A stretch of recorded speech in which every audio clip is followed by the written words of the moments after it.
What's up guys? Naputulan na rin ba kayo ng clutch cable? Today's video, lalagyan natin ng langis ang ating clutch cable. Ganito kasi yan guys. Kapag tumigas na ang ating clutch cable ay kailangan na natin itong lagyan ng langis. Nang sa ganun ay hindi siya putol. Kasi pag hinayaan nating matigas ay dahan-dahan itong mapuputol ang kable. At isa pa guys, nagtataka ka ba kung bakit matigas ang kambyo mo? Dahil yan dyan sa clutch cable. Kaya kailangan lalagyan natin ito ng langis regularly. Nang sa ganun ay smooth ang pagpiga ng ating clutch at hindi matigas ang ating kambyo. Madali lang naman itong gawin guys. Kuha ka lang ng plies at saka langis at ilagay lang natin dito sa ilalim ng hose at ipapadaan natin ito sa kable. Katulad nitong ginawa ko ngayon.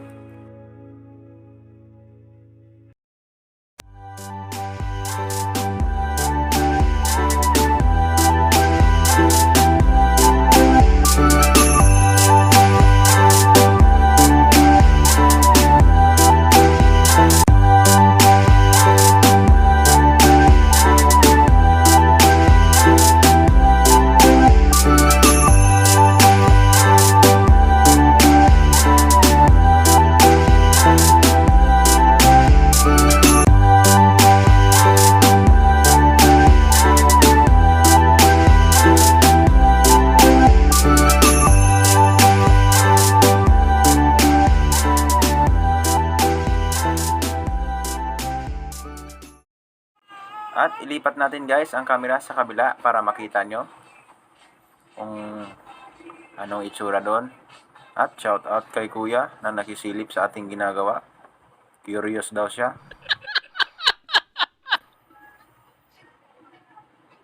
So ganyan lang guys. Kailangan tatanggalin nyo siya dyan sa pagkakakabit. Nang sa ganon ay libre siyang mahila-hila doon sa itaas.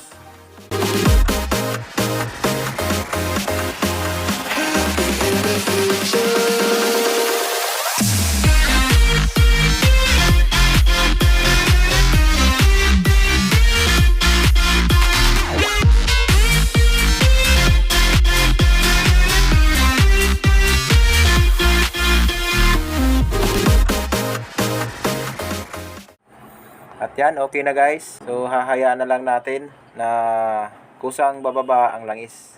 At isali na rin pala natin itong clutch lever.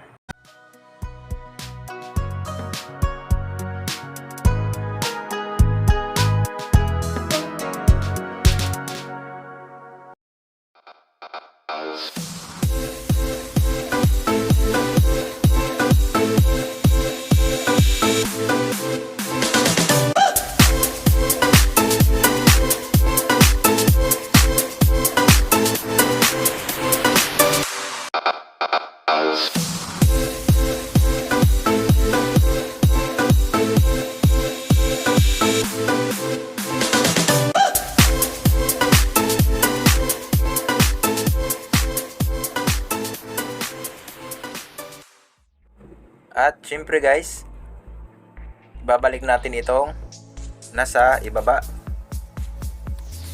So ituturo ko na rin guys kung paano magtimpla ng clutch.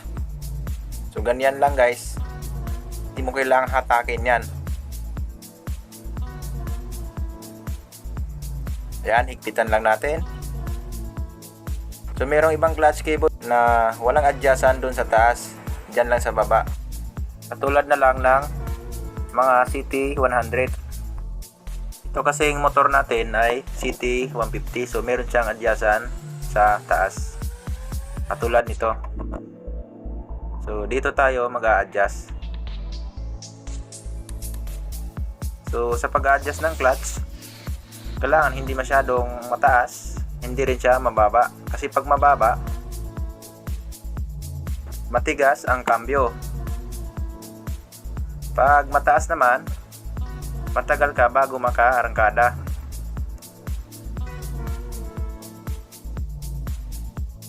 mga estimate nasa 2 inch or kahit 1.5 pwede na. So ayan guys, okay na.